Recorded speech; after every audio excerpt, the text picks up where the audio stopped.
Thanks for coming back for another episode of Testimonial. Today I'll be installing one of them swivel mount kits for the touchscreen in the Model Y Juniper.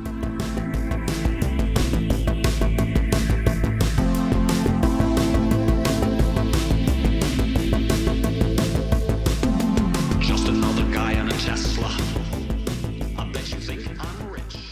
Now, personally, I never thought I would need one of these, but when this company, TesStudio, reached out to me and offered to send one over for me to try out, I figured I might as well for the sake of you folks who are considering making a purchase. So let's get into it. The kit comes with everything you need to do the install, including the tools and the hardware. Step 1, take the orange pry tool and take this plate off. This wasn't as easy as I thought it was going to be, but it wasn't that hard either.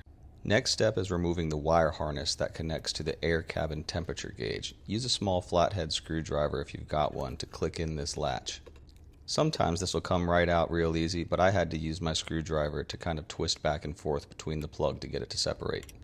Use the included Torx wrench to remove these two screws from the cover plate. Now we got to get up under the screen and take a look at these two 10mm socket style bolts. You can use the included wrench or get your own socket wrench. I think this is easier. Once you get these two bolts out from underneath, it's probably a good idea to go ahead and shut the car's screen down. So you go under the safety tab, and it's generally all the way at the bottom, and you power off. After this, the AC is going to kick off. You shouldn't put your foot on the brake or do anything else, or else the screen's going to wake up. These guys always make it seem like it's so easy to take the screen out. This is my first try, so let's just see in real time what it really looks like once you loosen those bolts. Oh, look, my screen woke up already. How stupid. You know what, guys? I'm leaving it on. Let's see what happens. Okay, well, it wasn't hard, at least not for me.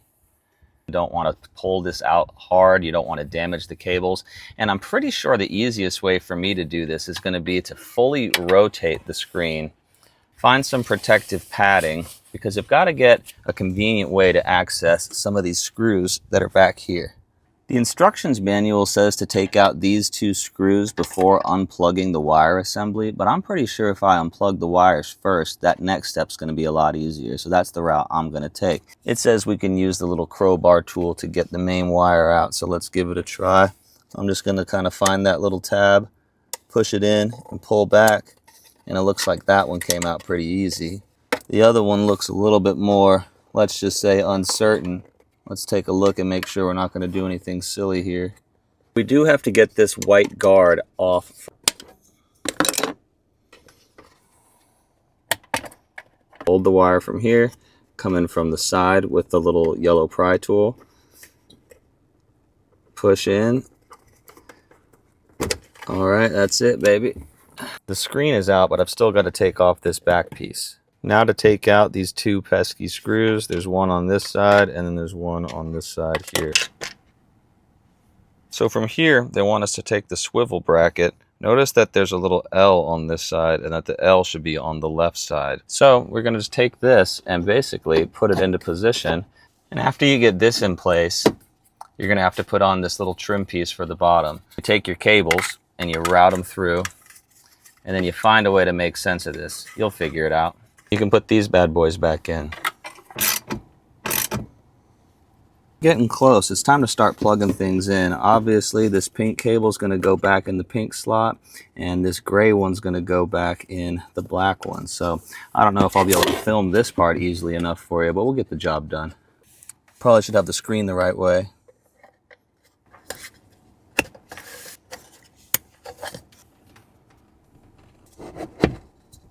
We're going to finish the job with the two included screws. These go up underneath and should be able to tighten with this included wrench. And now they want us to reinstall this temperature sensor back to the plate that they included in the kit. Looks like there's only one way to do it and you shouldn't be able to mess it up, but I've been known to surprise myself sometimes. And the final step is to insert the plug here and put the panel back on, so let's just get after it. Clicked into place real easy. We got clicks. I think that's it. So it's in, the install is complete, and this is my view. The one thing I was surprised is that it actually comes out further, probably about an inch or two, and I wasn't expecting that. And at first it was kind of alarming and it threw me off, but now I've kind of realized that things are just at an easier to reach distance.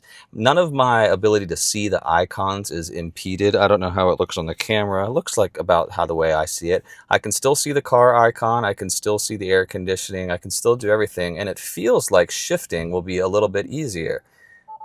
Okay, so that's that.